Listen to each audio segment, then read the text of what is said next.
All right, welcome to this webinar, Care After Fire. We want to recognize all those. As you know, the month of June is PTSD Awareness Month. A lot of people maybe don't know about this. Also, I just want to let people know that it's streaming on Facebook and also YouTube. The purpose of this is authentic conversations, awareness, really clear up misconceptions. I mean, I'm not an expert at all.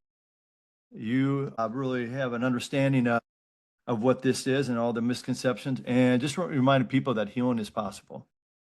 And it's just not people with military backgrounds. It's all sorts of people that have had some type of trauma in their life. And we just want to foster understanding, education, remove all the stigma, and take that step of hope and healing going forward. And that's what we have all of you on, just to kind of clear up things and just be authentic and be real.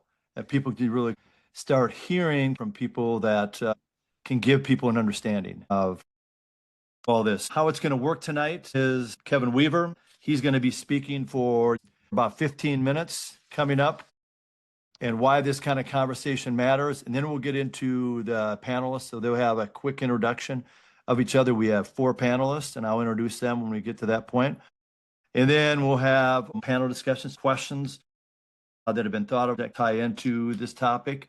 And we might also have some live questions as well. So you should have access to Q&A or a chat to be able to ask questions along the way. And then we just wrap up with Kevin, then I wrap it up with a few minutes. So at this time, I would like to introduce Kevin Weaver. All right, Roger. Thank you, man. Well, good to see everybody, and it's good to be in a group with these amazing warriors. I know a few of them, most of them, a couple of guys I'm just getting to know tonight. Len, Mitch, good to see you, and Augie, great to see you, man. And really excited about really talking about this topic. I know PTSD month is the month of June, and there's a lot of talk about it.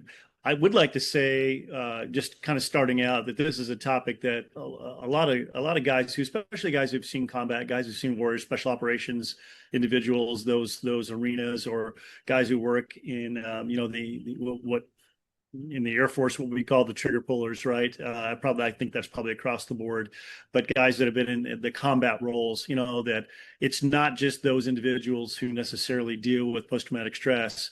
It could be anybody who's, supporting that too. But I think we probably see a higher level of that with guys that are maybe in and around stressful situations. But I like to just say that, hey, this is not, when we talk about PTSD, I think the thing, first, let me talk about the stigma and how we can break this real briefly, is that I don't really think that most individuals who have served in the military think of post-traumatic stress as something that breaks you. It doesn't break you. It's just a situation you're working with and dealing with, and that you experience.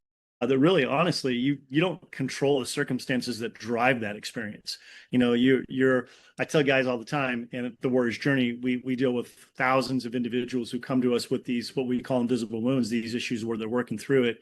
And the worst thing you do is isolate. You don't want to isolate, draw back, pull back, because that's what that stigma does.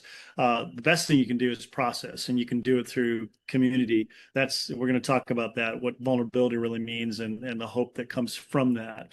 But I think the stigma, overcoming that to begin with, is, look, these are normal things that are happening to someone who's gone through abnormal circumstances. We're not designed necessarily to, or nor do we regularly go through things that are stressful, things that we may experience as we do or have experienced in the military. So first, let's talk about the number one thing. So that's the stigma. Let me talk about this is I think the key to it. And when we talk about this word, I know, Augie, you were just in a conversation with me about this a few weeks ago at an event that we had with some other guys, but we talked about vulnerability and the importance of that. And I think when we think about vulnerability, in fact, I'll get the other guys to chime in on this if I could real quick. When you think about vulnerability, just at the, Mitch, Len, August, man, Melissa, you chime in here too. When you think about that word, what is something that comes to your mind that is not positive when you think about that word vulnerability? You guys feel free to chime in, because I being uncomfortable. When you make yourself vulnerable, you make yourself uncomfortable because you're letting everybody into your personal stuff that you're carrying around. And so I think along with that comes embarrassment and shame. Yeah. Weakness. Yeah, Weakness. the stigma of being weak. Yeah. Yeah. Yes. Yeah. So I think that's the common thing. So let me just shed when we can define this differently, I think. And it's not defining the word differently, but it's looking at it more broadly, right? Because I truly have come to believe that, and this came to me when we were talking to a group of Marines and I was listening to them talk about their warrior ethos. And I know that Mitch, Len, Augie, you guys can all, and Melissa, you can relate to this because when we train and you put yourself in a position where you're going into battle, nobody does that alone. Absolutely nobody. I mean, you never train and talk about, oh, you just do this by yourself. I mean, there's always a team. There's always, there's a plan, there's an operation, there's an op order, there's something where there's a mission set, and you're going in, you got something to accomplish, and you do that as a group. And what happens is you get into a situation where you come under fire, and you got battle buddies over here that are maybe they're taking fire and they don't have cover, and you have cover. You don't stay under cover. You leave cover to go take care of the guys that are fighting with you. I wish I had a dollar for every time I heard a guy say I wasn't really just fighting for my country. I'm fighting for the guy next to me. That's what drives me, right? There's that's what we're talking about. That's the massive component that makes us such great warriors in the U.S. military is because we've been trained to fight for that guy next to you, that you don't leave anybody behind. And man, you just lean into that and you're willing to leave cover and become vulnerable, right? To become vulnerable, to give yourself to help somebody else. And so to me, vulnerability is that key component of what the warrior ethos is really all about. So, and it takes courage to do it, right? And courage is not being afraid. It's like, it's in the midst of fear or in the midst of trepidation, it's like, man, you do it because that guy next to you means so much, or that person that you're fighting with. And so I think the same thing can be true. It should be true for this issue. When we talk about invisible wounds or the battles that go on here, sometimes in our mind and our heart, I think we have allowed the world to stigmatize this to, like you said, weakness, shame, something in and along the lines of, man, I should be able to do this by myself. But we would never do that on a battlefield, ever. We would never say I can go fight that battle by myself and not have other people help me. I mean, that just wouldn't happen. And so we got to think of this in the same way. So I would like to just reframe this and say, when we're talking about invisible wounds or battles that happen within, this is the time that we can now step up on a new mission, a new effort to come alongside each other in vulnerability, in authentic on it, vulnerability, but there has to be a high level of trust. There's a lot of dynamics to all this too, right? I mean, you just don't do that with someone you don't know or you haven't trained with, right? You got to trust that person that you're gonna be vulnerable with, and so that's a key component to all this. So this just leads to, I think, the overall concept of really invisible wounds, which I think it's been labeled. And then I'm going to shut up here in just about 2 minutes here. So I'm going to hand this back off to Roger. But I think invisible wounds, we think of unfortunately PTSD and PTS, post-traumatic stress disorder. I don't like the disorder portion because I just think that's really overused. Even the VA has now recently said, hey, we're really messing up here. We're treating guys for what we think is a disorder, which really it isn't. There's a complexity, I think, to invisible wounds, and PTSD has become that go-to. It's kind of like that buoy, people grab onto, but it isn't always correct. I think it's more complex than that. Sometimes it deals with moral injury issues, or sometimes there's an area of my life where I'm dealing with, deep loss, or I'm just trying to process something to make it all make sense. And maybe post-traumatic stress is part of that, but I don't think that's the only thing. And so as we talk about this tonight too, I hope we can say, hey, listen, it's not just PTSD. It's PTSD is there, but there's a whole lot of other stuff. Isolation's a big deal. Insignificance and identity issues for us, I think, is a big deal. I mean, making that I remember when I transitioned out, that was hard. It was rough. You got a good buddy, and I've been talking to, I won't mention his name, but he just transitioned out, and he's struggling, but he's getting there. I think the fact that he has been tied into a community here recently is really helping. And we've had some conversations about that, because it's just not easy. It's like, what's the next mission? Or is there anything I could ever do in the military or outside the military that would be as important as what I feel like I've done within the military, right? There's God, is there a bigger mission out there? And I really believe that there is, and we can help each other find that. So I think if we could just break this down and say, look, there's no weakness in this. There isn't. There's nothing weak to say that, man, I went through some stuff that and have experienced some things that most people don't experience, and especially no one that hasn't experienced will ever understand. So now what do I do to process what I've gone through? And sometimes that processing happens days, months, sometimes even years after it takes place. And you just don't know what may trigger that, or what may cause, something that says that, hey, I got to work through this. So I think that's the theme tonight. How do we find strength? But we do it through vulnerability, and we got to find the right people to be vulnerable with, right? You got to find that trustworthy group of individuals. And I think we can find hope and healing through that. And it's not just I'm not going to bash the VA. I'm going to be very careful, because I get care from the VA myself. I appreciate what the VA does, but when it comes to this topic, I'm going to tell you guys, I just feel like there's a whole lot more. There's a lot of gaps in the way that we approach this, and it's not just one organization that's going to be able to help us do this. It's a broad scope, and it's not just managing the issues that we find in invisible wounds like PTSD, but I really truly believe we can overcome and find healing and hope. I mean, I think we'll never get over it, but we can get through it, and we lean into it. What's in the way becomes the way, as Marcus Aurelius said. You lean into that. I think there's a stoic kind of grabbing onto warrior ethos kind of thing that we can say, man, yeah, this thing is tough, but man, this thing through its toughness, there's a post traumatic growth that can come, not just the stress that goes with it. So I think there can be growth. So that's it for me. That's the intro. And Roger, I'll hand it back off to you, and we can go from there. Appreciate it, Kevin. That was awesome. I mean, just that strength through vulnerability and that hope through healing, and just your insight kind of to start this off. And so we want to move now to the panelists. We want to introduce them and give you guys a chance to introduce yourself. So who you are, maybe your connection to this PTSD, whatever you've gone through, and one lesson maybe you learned from your journey, and then one message of kind of hope and encouragement. So we'll give each one of you a few minutes to share. So our panelists tonight are August O'Neill. Welcome, August. Hey, Roger, how you doing? Thanks for having me. So August, we're going to start with you. So why don't you go ahead and kind of share with us a little bit about yourself?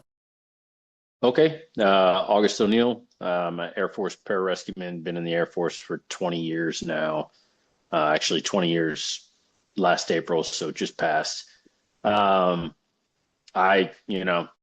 joined the Air Force kind of like a lot of other people do. I didn't really know what I wanted to do with my life, and my mom kind of suggested it because she was in the military. I came from a military family, and I was only supposed to spend 4 years, and like I said, 20 years later, here I am.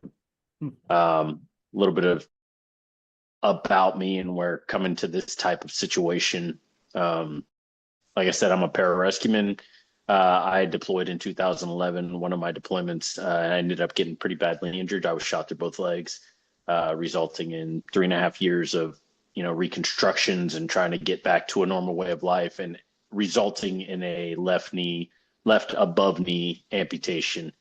And then a fight because I wasn't done being in the military. So I fought to be returned to duty. I was returned to duty. As a full-up pararescueman, I went and have continued to serve in that aspect ever since. I am getting older and slower, but so there's been a lot of adversity in my life and a lot of things that I've had to overcome. Luckily, a bunch of the people on this podcast right here have helped me along the way.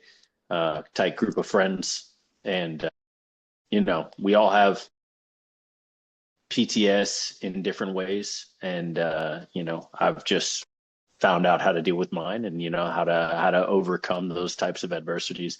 And it is like you said, Kevin, I forget exactly how you put it, but it's a book that I have read. It's called The Obstacle is the Way, and it's by Ryan Holiday, and that's actually a book that I've read 2 or 3 times just to reiterate it in my own life.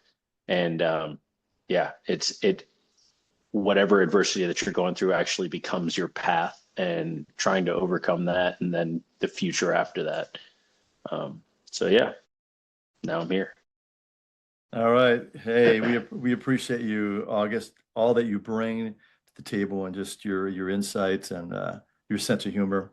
I appreciate you. So next up, Len Anderson.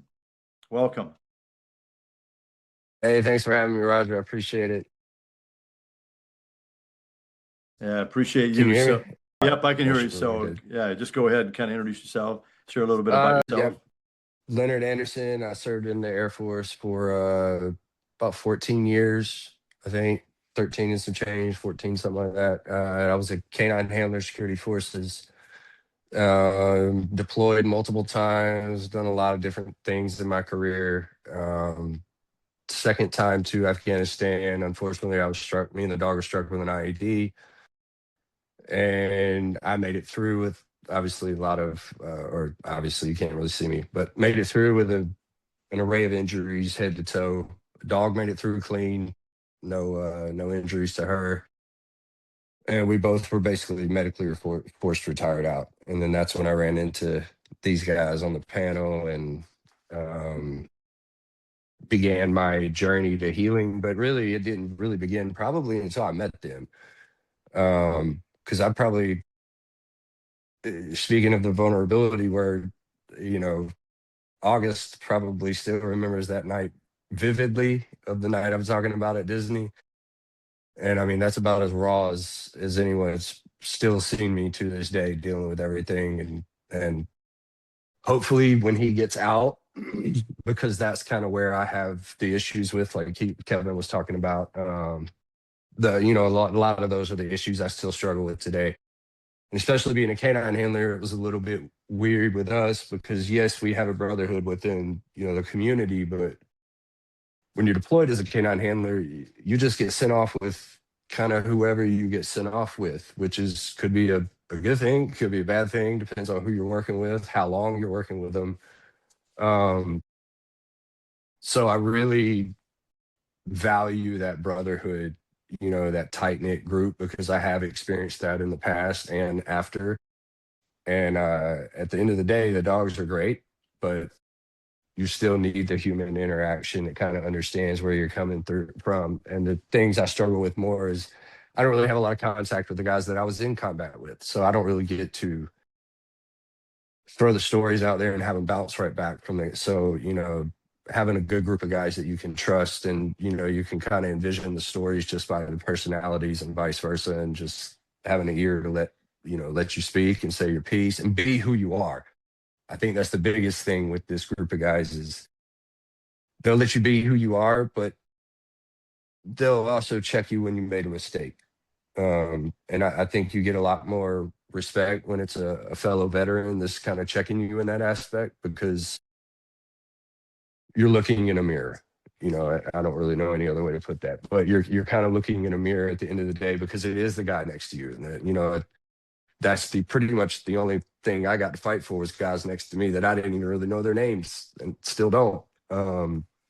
And yeah, it was a great time. I wouldn't, trade any of the experiences for anything in the world. But the team thing, I think, is where I could really hit on that others need when they get out. Even August, I love you to death, brother, but here in a few years, when you hit that button, you're going to go through a whole nother whirlwind, and we're going to be here for you. So, I'm glad that you're kind of addressing this at this point, and you're getting ahead of it, because it's going to help you tremendously, so you don't have one of those nights in Disney. So, but thank you for having me, Roger. Yeah, I'm here for anything. I'm pretty open, honest, and brash with a lot of this stuff. So I can be vulnerable at the same time. August and them are laughing. I can be pretty brash. It's some of it too, because I thoroughly love my job. I love what I did. I wouldn't change anything. The only thing I would change is I wish I had time to do more and do it better at a higher level, and really see how far I could have gone. But it is what it is. So appreciate it, Roger. I appreciate you, Len, just kind of sharing how important that your group is. I know you were on my podcast about a year ago about the pineapple group. So appreciate you sharing about that. And It's the team I didn't get to really be a part of in the military, to be honest with you. The only difference is we didn't get to kick any doors together. Everybody's got to But- hear that story. I mean, it's quite a story, you guys. So if you Wait, haven't wait, heard it, which the the pineapple actual group. pineapple story? Oh, okay, okay. Yeah, I was the like, actual. wait, where we going with this, Roger? There's a few. There's a We've few. traveled a little bit. We traveled a little bit.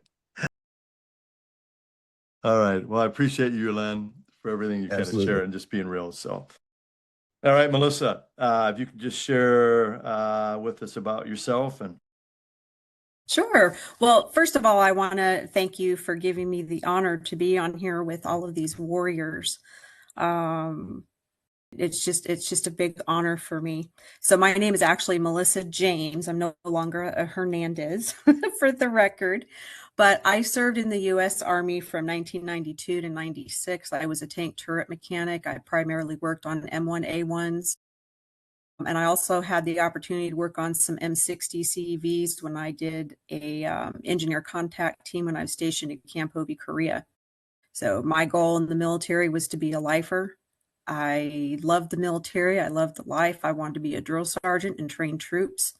But that dream was cut short. I was knocked off a tank, landed on my back, slammed my head in the ground, and kind of got a little jacked up. Where I come into play with PTSD, I am a Cold War veteran, but I have MST and military sexual trauma. And being gang raped in the military is not fun. Being raped in a tank is not fun. And same in the barracks. And so it happens a lot, unfortunately, for our women vets. And I know male veterans, that happens to them as well, but female vets tend to get the majority of it. And so it took me 17 years to be able to even speak about it and finally get help. Because of my MST, PTSD issues, it ruined my first marriage of 20 years. And, that's a battle that I deal with every day. But now that I'm finally dealing with my stuff, the lesson that I took from that really is I don't want other women to allow themselves to suffer as many years as I did when there's great things out there to help them learn how to move forward, because we'll never forget what happened to us, but we learn to cope in better ways. And so my encouragement really is to anybody that has, whether it's MST or combat related PTSD, is to just be confident in yourself. And it's okay when you get in your comfortable circle to open up and get that help, because mental health is a priority. And if we don't take good care of our mental health, where are we going to be at? And so I feel I have the honor of being at Warriors Journey under Kevin and Chris and some amazing people there, and the support that they give the women veterans is top notch. And I have a group of ladies who come there and feel comfortable, and they feel at home. They feel they have a safe place to go. And so I just love encouraging them, and it also helps me with my issues. So, but thank you guys for all you have done. Thank you for everything. Sorry, I'm emotional. I'm a girl. I'm allowed to be that way, but it is an honor to be on here. So thank you.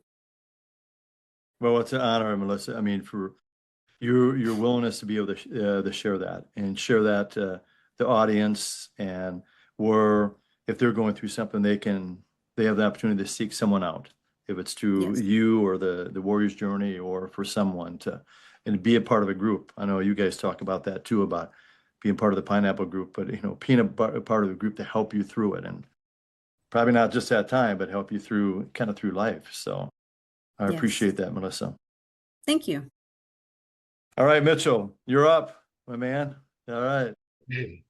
Yeah, my name is Mitchell Kieffer, and I also want to say to Melissa, that's really cool that she's so strong to come out with that. Sexual assault is, rampant everywhere, but especially in the military. And when I was in college, a very close female friend of mine Well, I got a call from the cops saying that she was about to commit suicide, and then she told me when I got there that that was the issue. So when I was on active duty, I tried to be a victim advocate with the sexual assault and response coordinator at the base, and it's just incredible how often it actually does happen. Um, I mean, you could throw out real big statistics, but that's that's a really powerful thing for a lot of different people, and that's kind of how I like to caveat what I went through. Is if anyone is trying to tell me what they've gone through, or they always caveat with, it's not as bad as you did, or it's not like what you were at, or anything of that nature. And I stop them right there because this is all relative.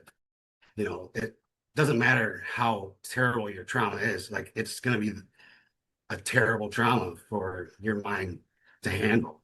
And you don't cheapen it.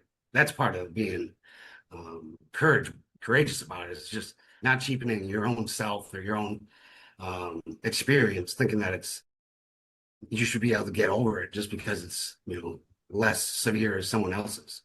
But yeah, getting to that, I did our Air Force ROTC through college and had a full ride and was playing football and went on active duty. I was a mathematician. I was trying to get transferred into the pararescuemen, or the combat controllers, basically, for the Air Force, but had to get my eyesight changed. So I was waiting on that. So I took up a volunteer opportunity with the Army Corps of Engineers. And so I was just a single augmentee that went down to Iraq to help rebuild after, most of the combat had happened. So this was 2010, 2011. We were the only ones on the road. So we'd be in lightly armored SUVs, or take helos, or the big MRAP vehicles. But this fateful day, 5 months into my 6-month deployment, we're going outside the wire at least 2 or 3 times a week, for 8 hours to overnights. There was a fateful day where we were headed to this actually an M1 tank facility. We were building them, and it was on weather hold. So also we usually go by helo, but there were no flights there that day. Then we go by MRAPs because it's a hotter area, so they can handle a lot more firepower. But those were in the shop that day, so we were stuck with our lightly armored SUVs, and they can basically take a 7.62 round, just main bullets. Otherwise, they don't have too much cover. And we made it out to that weather hold. They called it about 10 minutes prior, saying, like, we can go. So we did, and it was kind of a one way out, or one way in, one way out sort of thing. So at that point, I was with British contractors most of the time. It was just 1 or 2 of us, like one from the Army, me from the Air Force, wearing the Army uniform, in 11-person teams, 4 vehicles, and they set up for us on the way back because they were the ones controlling all the checkpoints. So it was basically an insider crew. They could stop our vehicles, see where we're at, set up on the way back, and we got hit by a complex ambush. The first vehicle got conventional IED. Second vehicle had a RPG that bounced off the edge of the street and up and over, and then hit a house on the other side of the road. Our vehicle got an explosively formed penetrating IED, so it went through the vehicle about 10 feet in front of my head, or 2 feet in front of my forehead, and out through the other side, and dislodged all the lights, and smoke everywhere, explosions everywhere. Then another RPG flew right behind our vehicle, and then there's just 15 guys from point blank range with AKs going all off at us. So I got knocked unconscious because it was on my side, and I just woke up to a lot of curse words going on, and I'm thinking I'm in La La Land, like, what's going on here? But luckily we made it up. Limped 3 out of 4 vehicles were busted up real bad, but got up to the next checkpoint about a quarter mile away, set up a perimeter, and then we had to limp them all the way back home, about another hour and a half, but we all survived. So they said we had a predator, but we met our quick reaction force at the gate that hour and a half later, when usually you're supposed to get the QRC, like guys like August to come in like right away. So that left me with traumatic brain injury, and PTSD and 10 broken vertebrae and, a plethora of other things that came from that. But it's been the journey of understanding what others have done for themselves to help me. Being with guys like August and Len and our other group of friends, the Pinas, it was the first time at these Warrior Games camps that you could sit there and feel like you're not being judged by people.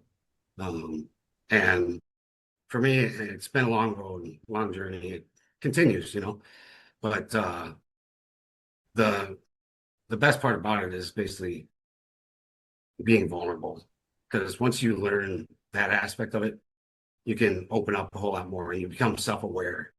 And the self-awareness is a big part, because you don't realize when you go into those isolation holds or what you're actually doing, pushing others away, until you actually self-reflect on yourself. And for me, it's been natural remedies that have been my biggest cures for all of my ailments. Like I did hyperbaric oxygen therapy for my traumatic brain injury, and having cognitive senses come from way below normal back to excellence in every single step. But that has helped with the PTSD. And then, so oxygen, and then I decided to go to AFIT, to the Air Force Institute of Technology, for data science masters. And luckily my bosses kept me on the down low after I got back from Iraq, because I could have been med boarded out, but they basically didn't let the Air Force know about me because I was with the Army. So I got to get to that next assignment and start that 1.5 year degree in complex mathematics. And basically it was just learning day in, day out that brought me from like a 7-hour simple statistics assignment to, an hour and a half, just like everyone else by the end of it. So it's been learning and oxygen, and then, relationships for me. And that's why there's a lot of hope. And, they taught VA. There's still definitely good things that the VA and medical care can do, but, they botch things like HBOT, hyperbaric oxygen therapy, because they say it's not FDA approved for certain things. But I suggest people still look into that, because 40 out of 42 meds they prescribe for PTSD or TBI aren't FDA approved either. So looking for the natural ways, and not diving into a bottle, whether that be booze or pill bottles, which is easy to do, especially if you have an addictive mindset. That, and there's a lot more hope out there than we actually realize. All right, Mitchell, I appreciate it. We're going to set the record straight. I know you from high school, and and up to the coach Jam also. Coach. And you were also the Ironman, won the Ironman contest at Eastview High School. So it's kind of it's cool that years later we're able to kind of like catch up and just kind of, and then also to be able to have you on my podcast, Men Pursuing More, and then also have a bunch of you guys on and talk about your pineapple group and then also now to have you on this webinar. So I appreciate you kind of connecting with me with a lot of these men, and I just appreciate your insights and about what you've overcome, and being vulnerable, and so I just appreciate you, Mitchell. Well, thanks a lot. It's been great with the last couple of years with you, Roger.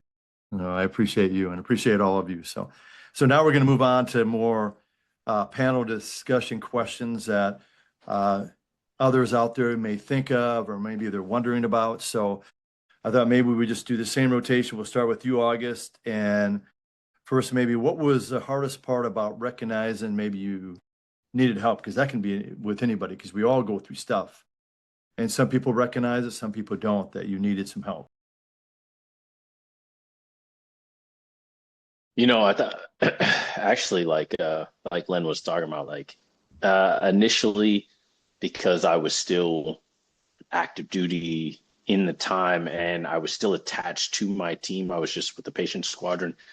Um, a lot of it didn't hit me because I had a lot of backing from my team guys. It wasn't until I got PCS'd because I was at Lackland or at Fort Sam as a patient, but I was still attached to my squadron at first. And then after about a year and a half, they were like, "Hey, this is going to take a long time. We have to detach you. You have to be part of the patient squadron, which is at Lackland." And it wasn't until like the full kind of umbilical cut of my team guys that I really realized I was kind of alone in a lot of things.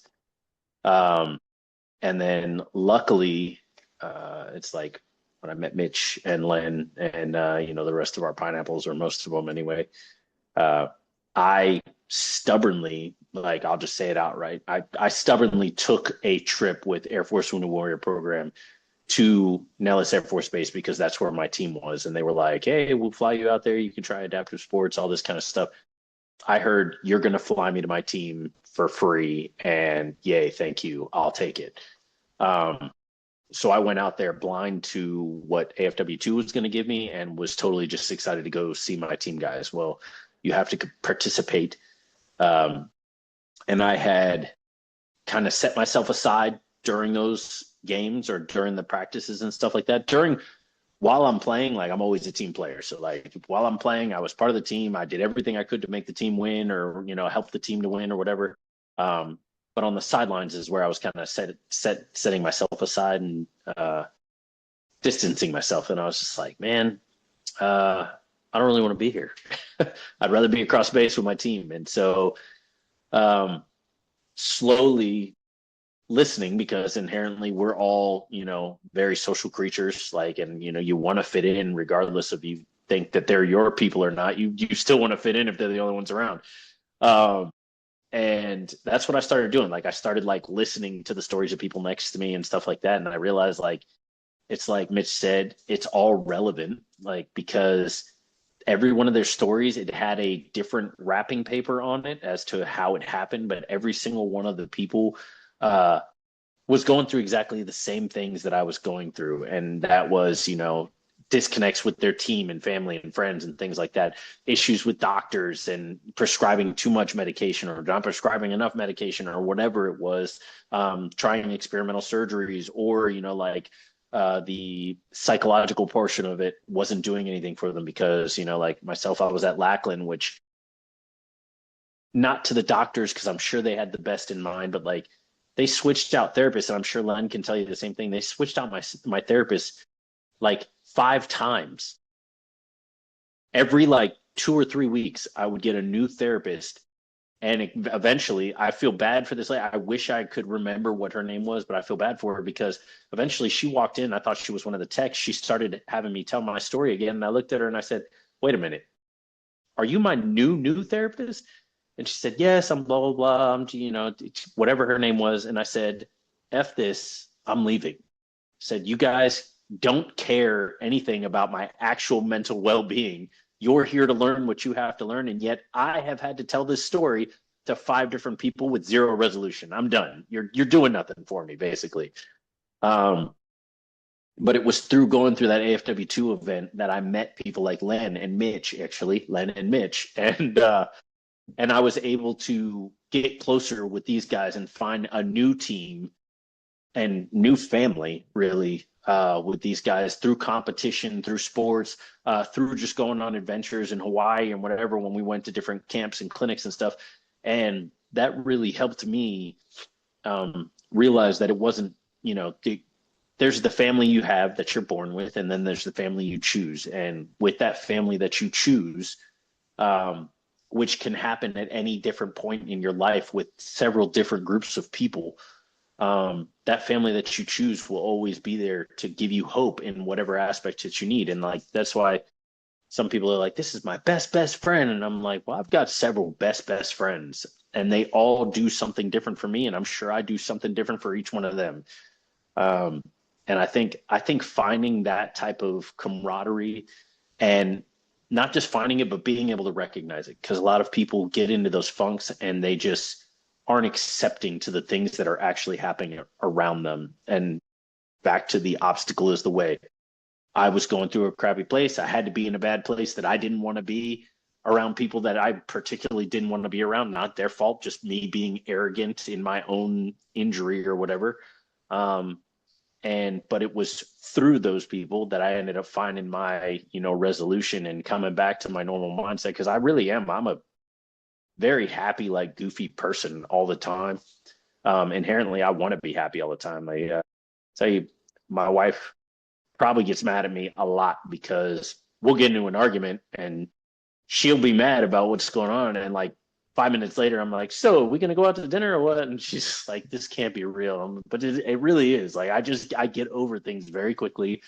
I want to be happy, and I enjoy being happy. And it was through these types of things and recognizing the people in your life that help you along the way.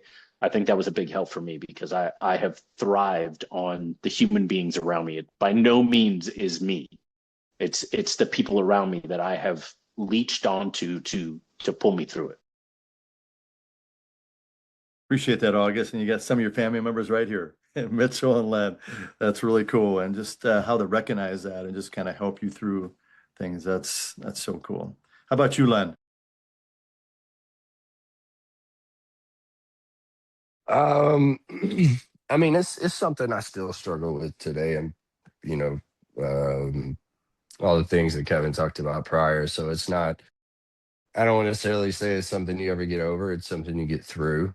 Um, and I'm still trudging through it just because I don't know. August can maybe attest to this. I just got a weird mentality of just go. My engine's always going, and so for me to be slowed down, that's been the biggest struggle for me. Is I can't sit down. Like I just can't. I can't not have a job and not have a thing to do, and that's what drove me insane. And I've broken down several times with some of these guys. Um, just out of sheer frustration. That has nothing to do with the injury. It's just my mind. It just wants to go and do the same things that I did before, but nothing seems as pleasurable, quote unquote, or as meaningful as the things I was doing before. And then meeting some of the guys that I've met, from this injury and seeing some of the things that they've done, knowing that I left so much on the table, of potential or whatever things to make a difference in the future still drives me nuts to this day. So I don't necessarily think it's something you ever get over. But there were some pretty low times that I went through that I don't want to say I was checked. I had to get checked once by a therapist. I walked in there kind of with this, the same attitude as August. And I was very realist from the start. Like I was very aware of what was going on with the injury and the severity of it and what it was going to do to my everyday life. A lot of psychologists I talked to privy to that, um, they didn't even really want to talk to me anymore. They were like, dude, you pretty much know exactly what is going on. And I had already, August will tell you, I think within 6 months, I'd already made the decision to cut the hand off and was like, yeah, we're going to get rid of this thing so I can do this and this, tired of lugging it around. So I was very aware of the situation I was in. But what I was not aware of was that the journey was over. Um, and I'm still not prepared for that to be over. And a lot of that's due to the injuries that I sustained. It doesn't allow me to really work in that type of capacity anymore. It's just what it is. But I can't turn the mind off of it. Um, Everywhere I go, it's still forefront in my head. I will say I've had glimpses of I don't want to say the word hope, but glimpses of positive things going on to where I forget about it. I've dove into woodworking and some of the other sports and things like that, and they definitely go away. But you still got to come home at the end of the day. And so the support system at home is huge. But I do remember going back to when I realized it. I had a pretty bad time at a therapist. I walked in and just was, I mean, I'll say it, I was just a jackass. Like, I was just acting like a child, um, like a disappointed child that you took his toy from. You know, nobody could do right.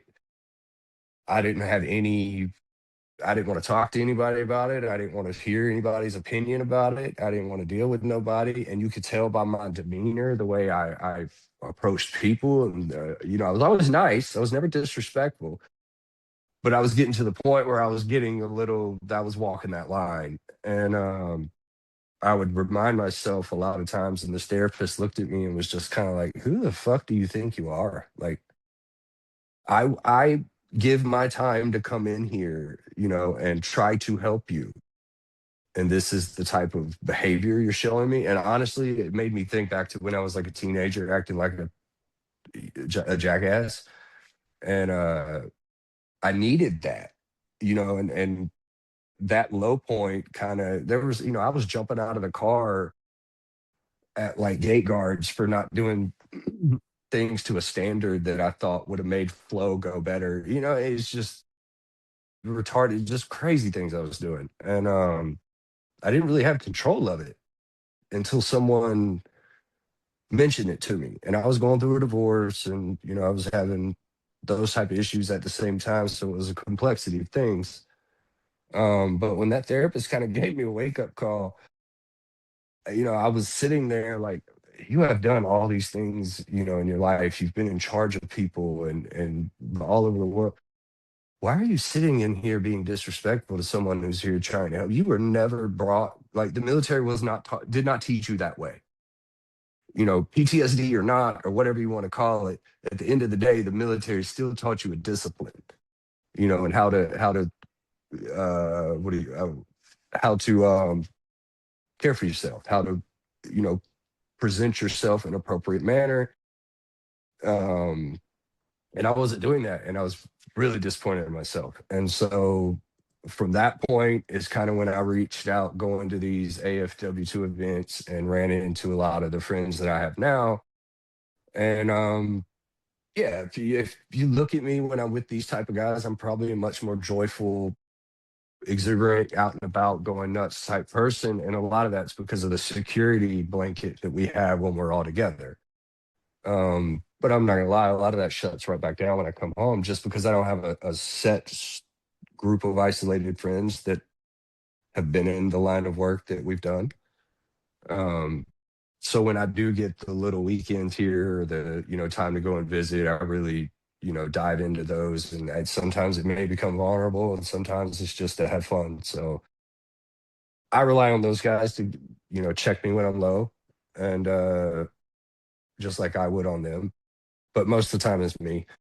I feel like I'm getting looks from August all the time. Like, dude, chill out. But the more I hang out with them, the more I am a lot more relaxed in the situations and go with the flow. And I don't try to control everything, or uh, always looking for that more efficient way to do everything. And sometimes I could just relax. So I've had it, it goes up and down, like I said, but that was probably the worst I've seen it. I've been um, to be vulnerable and share, you know, share something that I'm not proud of. I did not present myself in a very, and I needed, the, you know, the kick in the ass. So I don't even remember the therapist's name. I never saw her again. I never made another appointment, went in to see her, but that one 15-minute, you know, kick in the ass was like, all right, you know, sometimes that's just all you need. You know, the military's tough love, and I grew up on it, and that's sometimes that's just what you need to get it, you know, to get a workaround. But there are real problems that sometimes I can understand, and all the time I can understand how people who have been in some extreme situations that they were unprepared to be in, like yourself, Melissa, and even Mitch. You know, I don't think you went over there planning to get into things you got into. uh, I could see how that would linger and control for a, you know, a part of your life for such a long period of time, and how hard it could be to come over, because the things I'm talking about overcoming are just, to me, they're just brotherhood issues. They're things you almost signed up to know that you were getting out of it, you know, and it's just, it's just a void that you're trying to fill or replace with other things. But when I hear stories like Melissa, that's an unexplained event. You know, it's kind of like a buddy that got shot in Italy for no reason, Daniel Crane, and lost his arm. He rolled into the hospital one day, and I was like, man, I would be so much more pissed off if I was you. And he's like, why? I was like, I was in combat, dude. Like, I knew that this was a possibility. I mean, reality, I just thought it was death or nothing, but I knew that there was somewhere in the middle that was a possibility. But, you know, he just got straight shot in the shoulder for no reason and opening his door or something. And I'm like, you know how mad I would be that you took pretty much that much of my life away. And I wasn't even prepared for it, you know? So I have a lot of empathy for guys and women that get put into situations they weren't planned, you know, that they weren't um, intended to be in.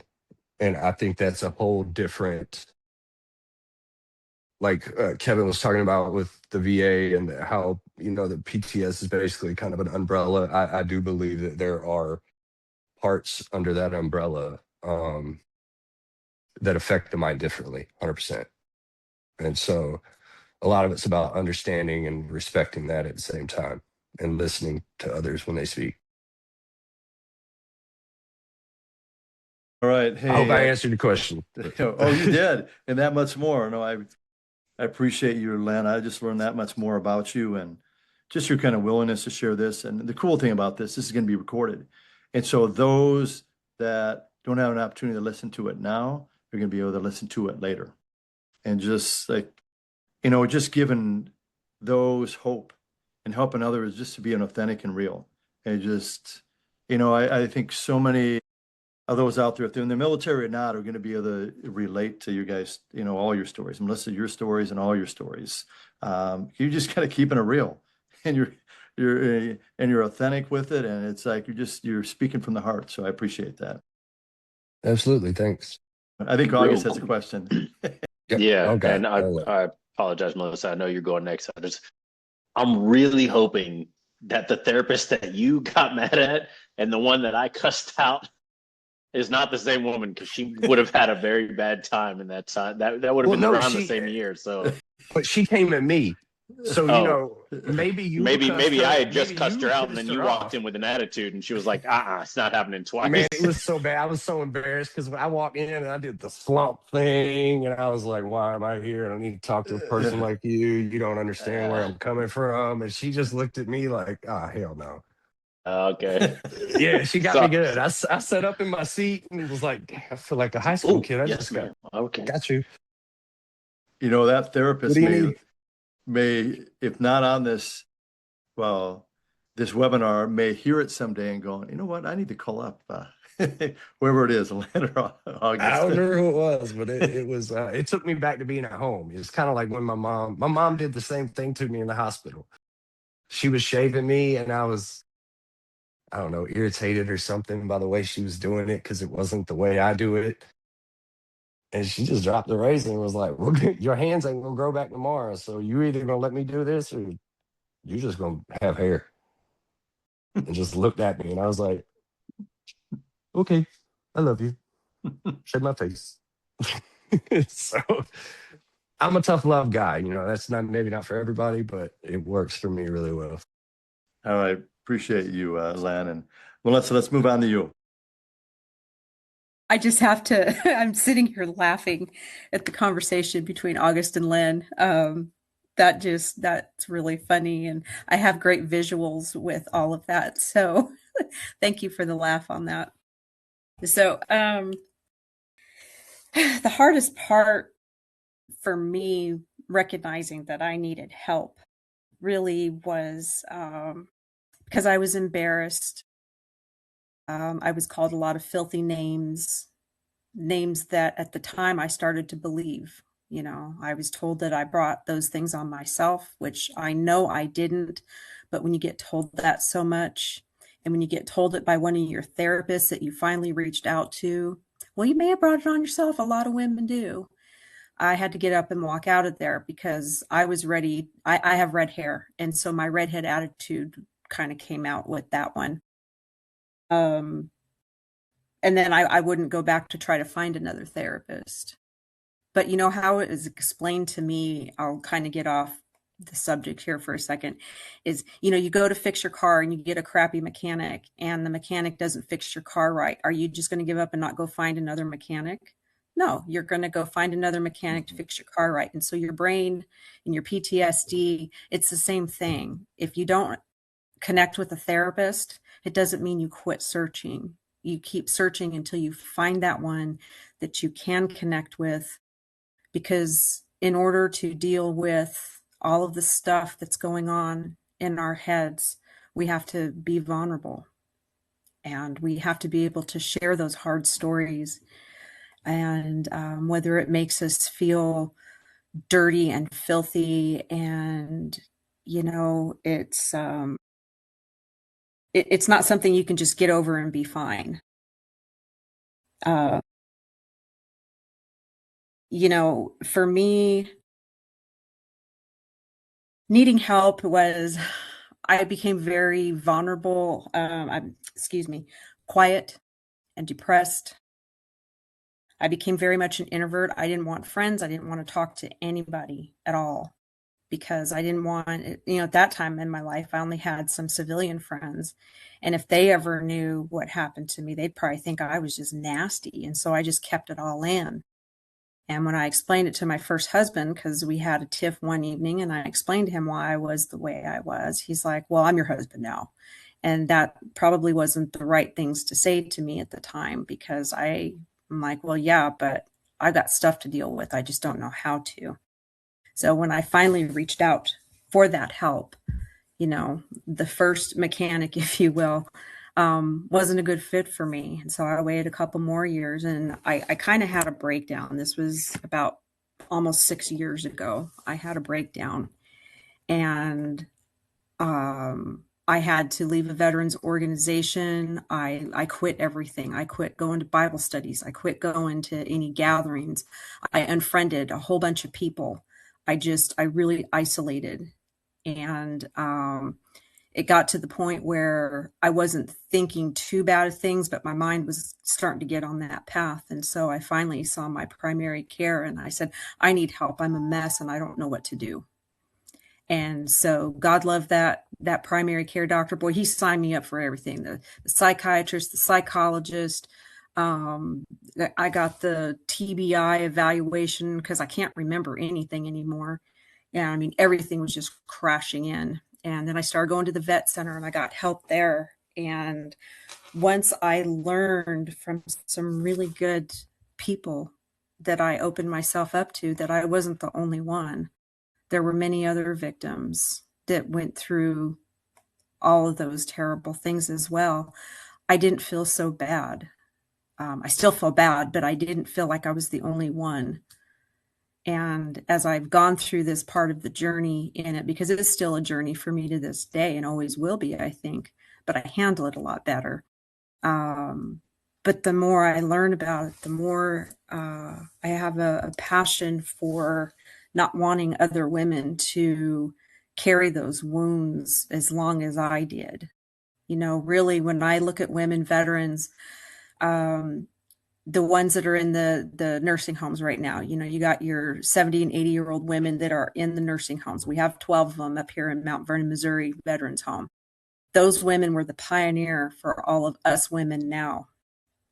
And now we are the pioneer for all these younger ladies coming home. And so I really feel that we need to take the reins on that and help them to where they're not going through what we went through. And so that way it's a better situation for them. So I don't know if that answered your question, but that's kind of what comes to my mind. All right, Melissa, just I appreciate you kind of sharing vulnerable and just kind of sharing your story that other women veterans, but also just other women can really come forward and find someone, or if a veteran, the warrior's journey, or come to you, Melissa, or for someone to just help, that start of healing and, just to share like you Yes. do. So I just appreciate you, Melissa, and being part of this. Well, and thank you guys. I appreciate all your support in it because mine is a little bit different because I didn't see combat, and boy, do I have a lot of respect for all of you that did. So I just want to take a second and thank you guys for all that you did. Thank you for being a part of this too, Melissa. Thank So, you. all right, Mitchell, let's go on to you. So we're still on the first question. Hardest part about recognizing. Yeah, if you needed help, yeah. All right. Well, I would say right away when I got back was the biggest one. So at the time before I deployed, I was getting great officer performance reports. I was on the Air Force triathlon team, so 10 men out of 500,000 personnel, go to the national championship every year. So I was doing really well athletically, and like I said, the job was going well. I was kicking and then I was engaged, and when I came back, my fiance decided she didn't want to be engaged anymore, but she didn't tell me that first. So that happened, and then obviously, breaking like 10 vertebrae and my brain injury and everything, that was tough to come back from because I used to be able to be quick-witted with the British contractors. They were always quick to, rag on us. And when they came to see me in the hospital afterwards, they'd say, "Hey, how's it going?" And I'd have to hear what they said. I'd have to think about what message they're trying to get across. I'd have to think about what I feel about that message, and then how I'd want to respond, and then what are the words I would say to respond. And the entire time I'm telling you it is how long I sat there with a blank stare on my face, just say, nothing's going on. So I could see myself from the outside being slow, and I couldn't do anything about it. It just didn't come. That's why, like, my first statistics assignment for that master's degree took me 7 hours. I wouldn't get up from the chair, but it would have taken me 45 minutes on the normal. So intellectually and all that, I was taking a burden. And then, so relationships, physical, intellectual. And so these two of my bosses and one of my peers, right when I got back, said, "Man, sounds like the story of Job from the Bible." And it basically just enlightened me to like, yeah, like what did he do when God tested him all these different times? He stayed faithful, even though, they took his crops, his money, his children away, and his health as well. But he still praised God for what he did have, and didn't let him, wallow in it. So it was them bringing me to that light and becoming more spiritually, like emotionally intelligent was a big thing. Because like I said, you can get caught in, tunnel vision, but you basically got to take a step back and try to address everything as a whole. And so that was my biggest, recognition of like, there's help that I'm going to need, because I can't just go full bore anymore. You guys talk about, changing the ways or going the ways. Like I always said, if there isn't a way, make a way. But yeah, besides that, I also got another kick in the pants in 2021. I was doing well again with everything. And I learned that I had stage 4 melanoma, and they gave me a 7% chance to make it 3 to 6 months. So that was another thing that basically made me realize, like, there's a lot worse things that can happen to you. So, and a lot of other people have a lot worse, different countries, especially like as a whole. Look at Venezuela, that just happened. I'd love to go down there and help them right now. So just looking at things in different perspectives can help you not focus so much on, self-sabotage and self-hurt. We're too hard on each other, or ourselves. We're too hard on ourselves a lot of the time. And that can be the reasons for these, we almost can create our own demise by isolating ourselves and feeling like we have imposter syndrome now. And the fact is that you're a different person. You may have to define yourself a different way. And I'm the same thing with having, the group around me. Like, I'm living in Peru now, so I don't really have the ability to speak with a lot of native language folks. So I got to definitely keep up with my good friends back in the U.S. so that I can still feel a lot of that at home feeling. But those were my wake up calls. Yeah. So. Well, Mitchell, I appreciate you sharing your, always sharing your story, but I like how you make a way, you find a way, and just how you just kind of stayed faithful and just being able to recognize things and then reach out to others. So I appreciate that. I've been cancer free for almost 5 years now. Amen. So. Amen, brother. That's really cool. All right, we have a few other questions, but I wonder if Chris, do you have any questions for us or any questions that have come forward to you?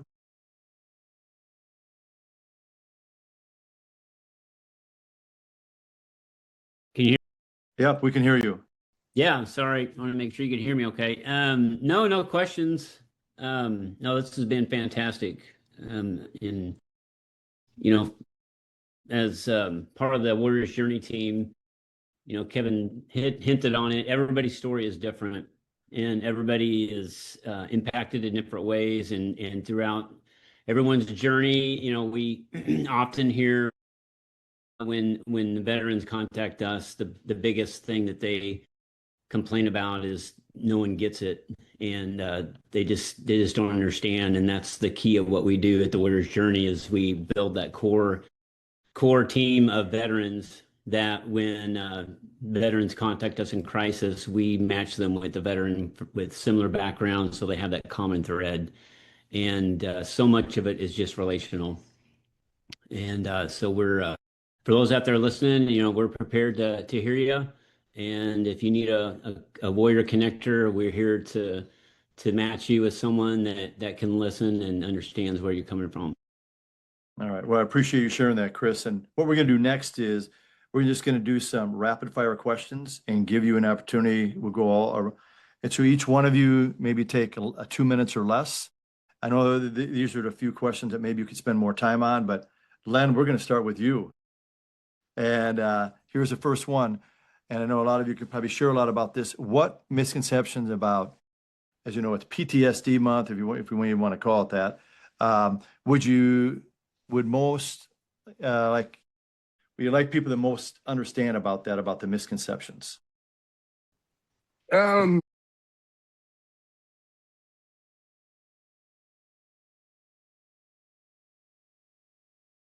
That basically everybody almost has the same looking and same situational as far as like the way they act about it or the way it's brought upon or the control they have over it. I think a lot of people assume that there's only certain situations, there's only certain things, it's only related to combat, which, Melissa's a prime example that, it's all relative. It's all what you've experienced and the things you've been through in your life up to that point. Some of the things you may have signed up for, some of the things you might not have signed up for. I know even a big one with me would be children. Children is hits a different nerve. So it doesn't always have to be someone that appears injured to begin with, if that makes sense. It doesn't have to be like, oh, that guy is missing something, so he must automatically have PTSD, and or that guy is the way he's carrying himself, or he's a vet, he must have this or that. As opposed to a lot of these guys that are carrying it, they still look very professional. They still look like they have it going, together. They still look like they're in the military because they still have that standard and that bearing about themselves. But that doesn't mean that shut off and quiet and stoic demeanor, there isn't something underneath. And I think a lot of people, they judge things based upon a lot of people's demeanors and the way they carry themselves, unfortunately, these days. And You know, a lot of that could be just misconstrued when you look at guys that, yeah, you might have it all together, but secretly when he goes home and he's by himself, you know, he's a fucking disaster. So it comes in all shapes and sizes. And, you know, it's not a one-off. It's not something that one person can say that causes it at this point. It's an unexplained injury to the brain of things you experienced, and it comes off in very different very different ways. I appreciate that, Len, you sharing that. And let's go to you, though, August. 2 minutes or less. Go. Yeah, big misconceptions like people with PTSD or PTS are just angry people all the time, or they flip out for no apparent reason. It's like Len said, I mean, he couldn't have captured it any better. Like, fact is, everybody presents in a different ways and in a different way. And a word that absolutely angers me, because I think it's overused in, you know, the young kids nowadays, is like the trigger thing. But there are different triggers that happen that set people off. And honestly, there are different things that happen to make people actually even realize that they have something wrong. You could go years after your event not thinking anything's wrong, and then all of a sudden you'll just start feeling down, or something will happen and it'll set it off. So I think that's one of the biggest misconceptions, right? 5 years later, Doorbell, yeah, for Len. But it's just, it's not gift wrapped in the same package for anybody. It's just like, you know, going back to the, you know, everybody's only, my mantra of everybody's only responsible for the level of life that they live. Doesn't matter what you've gone through or what you did in life. Whatever you've done and whatever the most terrible thing that has happened to you will affect you exactly the same as the most terrible thing that has happened to somebody else, because that's the level of life that you've lived at. So it's the same thing with the effects of that. It could affect you today. It could affect you tomorrow. It might not affect you except for like random things. You used to deal with, you know, chocolate syrup in on your ice cream, and now when you put chocolate syrup on, for some reason, it makes you feel bad. So yeah, it's just different packaging and different things that might set it off. So I appreciate that, August. How about you, Mitchell? 2 minutes or less. I would say just the fact that I think it's all military in general. I think it's just a mental health thing. And we all know that there's a lot of people that deal with mental health issues. So it's, you know, calling it a disorder and tailoring it to military and combat. Like, I see much worse things happening with the general population. And it's almost kind of worse on that part because they're not realizing it. They're not acknowledging it. They're not understanding that they need to get some help to work on different things. So they'll, you know, go about their own ways and won't get better. So it's almost better to say you have the stigma so that you actually do something about it. Appreciate that, Mitchell. How about you, Melissa? So, you know, a lot of us, we wear a mask. You know, we put on, one of you, I think it was Len, that said something about, you know, we portray ourselves a certain way, but deep down we're dying inside. Not dying physically, but you know, your whole mental health is just crashed.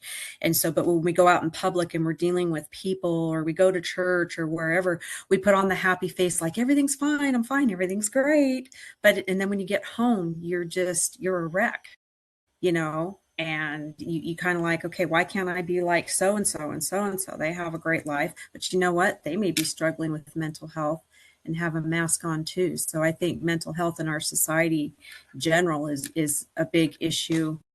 And I agree. I mean, we've got firefighters and policemen that have PTSD. We have underground miners. My first husband was an underground miner. He saw a guy get blown up underground, and so he has PTSD from that. So, but you would never know it to look at him because he puts the mask on. So. All right, appreciate you sharing that, Melissa. And we're going to go to one more question, then we'll turn to Kevin. for the ending. Let's start with you, Len, again.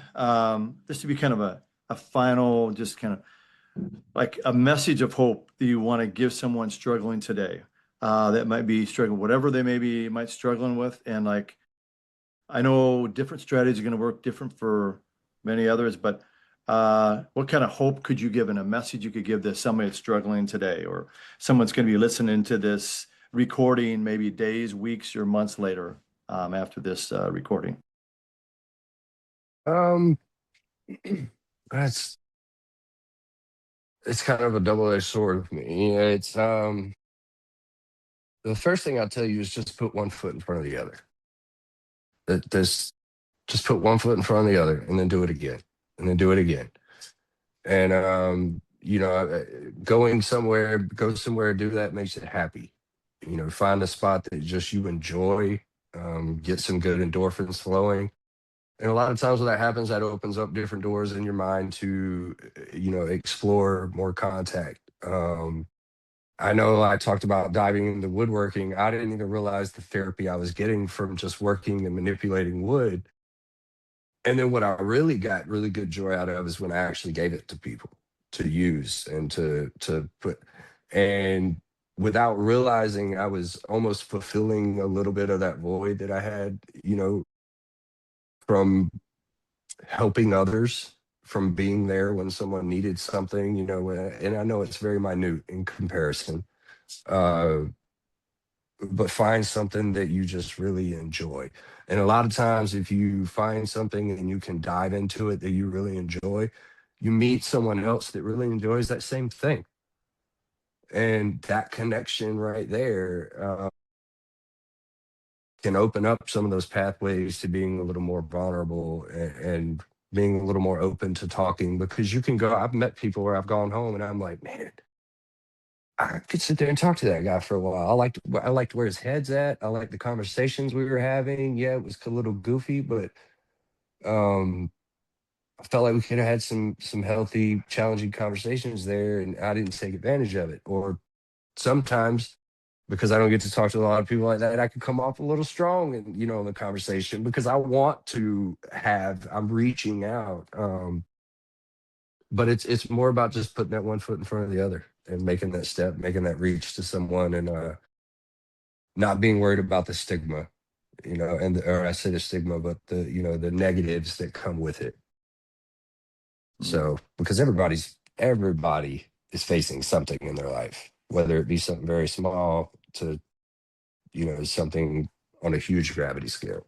So And Len, I like that, where you talked about that connection and get connected with people. Like, you're part of a community of like-minded or people that can kind of help you through things, and kind of talk about that pathway. So that's powerful.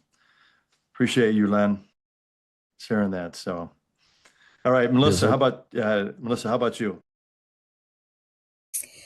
So my message to somebody who sees this and is struggling right now, my message to you would be to reach out. Don't be ashamed or embarrassed of anything that happened to you, because it wasn't you. And I believe that you need to take baby steps and remember that you are loved, you are worthy, and you are important. Surround yourself with what brings you joy and a smile. It could be something as simple as looking at a plant or sitting outside listening to the birds. Do something for yourself every day, because we're all busy and everybody's running. So while you're seeking that help, do something for you. Just take those few minutes. It's very, very important. But the most important thing is to reach out and don't be afraid. I like that. Thank you, Melissa. Reach out, that courage. That's right. So I appreciate that, Melissa. Mitchell, how about you?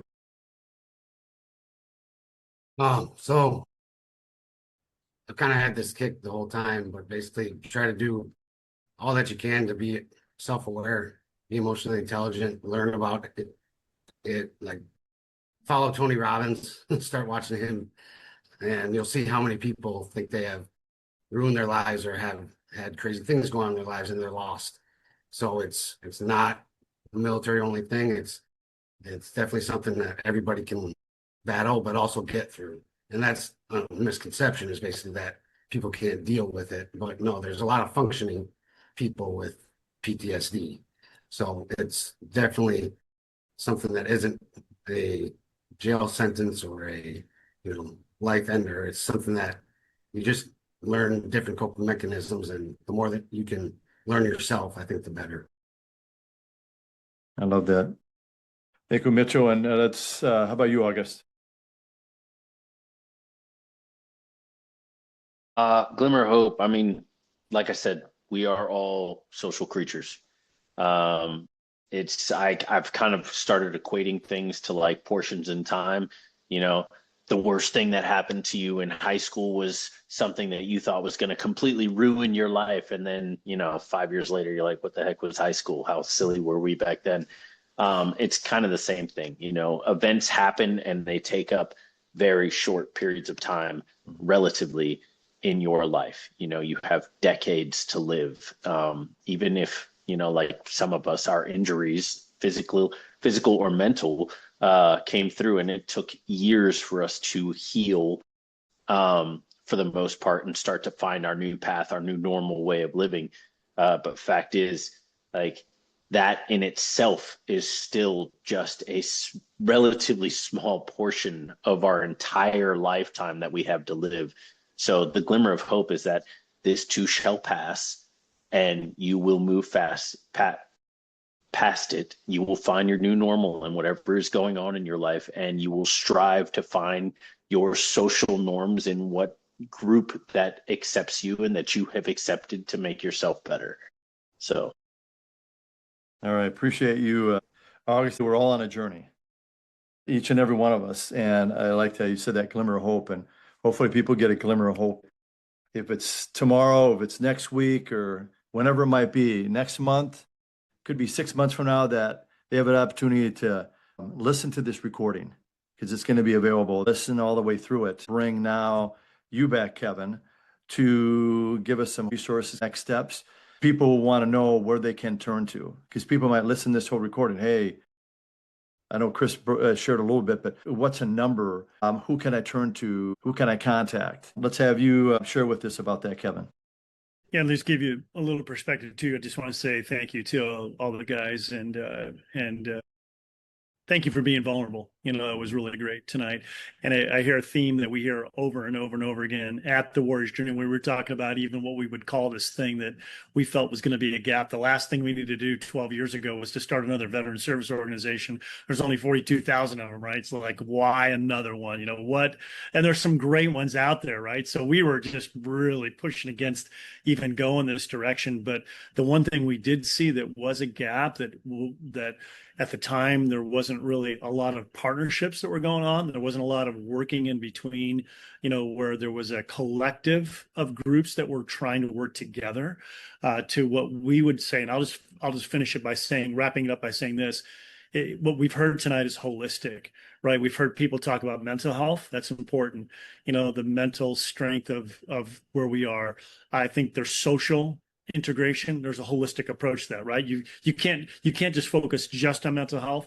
It can't be just social. It can't be just something that happens psychological. It's not just that. It's not just what happens even in our mission. You can do that, but it all fits together. If we can take all the pieces of the puzzle to include the spiritual component, I think overall, we haven't talked a lot about this, but I think there's a spiritual component to this. When you talk about what does God have planned for my life, getting outside, that was my big thing for me to overcome my area of stress and the post-traumatic stress that I dealt with in my military experience as a security forces guy, right? My biggest thing was watching and I worked OSI, so to watch a C-135 tanker come in for a landing and crash, and then I was tasked to work on the team to go pick up body parts.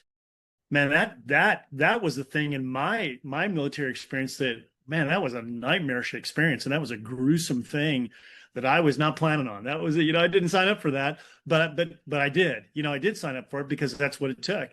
But I'm telling you, for me to get through that, it took something over and above myself, right? So to be able to tie into that spiritually was really important too, to know that God had a plan through all of that, to know that my identity wasn't defined by those experiences, to realize even in the spiritual component, we think, oh, you just go to church, right? I'm going to tell you something. Healing doesn't happen in rows. It happens in circles. Man, it's not just what you hear, but it's like what you do with that with other people in your life that you care about, that you trust, and that you love. And I love the fact that we've heard a lot about that. So for the Warrior's Journey, that's what we'll do. We can do that for you. We're not going to give you a program. Here's our program. We're going to analyze, and we want to triage what it is that a person is going to go through. And then we want to offer physical, emotional, spiritual, psychological resources to do that. And we have access to all that. We have access to hyperbaric pressure treatments at no cost to you. So, Mitchell, man, how cool would that be? If you didn't have to pay for it, right? We have access to deep TMS, TBI type, deep TMS, which is transcranial magnetic, stimulation. That there's a lot of people that get a lot of benefit. Expensive. Yeah, it's expensive, but we make it so you don't have to pay for it. So those are the kinds of things. There are needs where you get guys that just need to talk to somebody, but they feel like they're the only one. It's my life. What they get to that, what's the point? And that gets to be real dangerous. We haven't really talked about this, but I can't tell you how many conversations I've had with guys who are ready to take their life because they think what's the point? It's not because they were hurting. It's because they just, I'm just a detriment to everybody around me, right? No, you're not. Your life is worth more than leaving. Let's talk about different perspectives.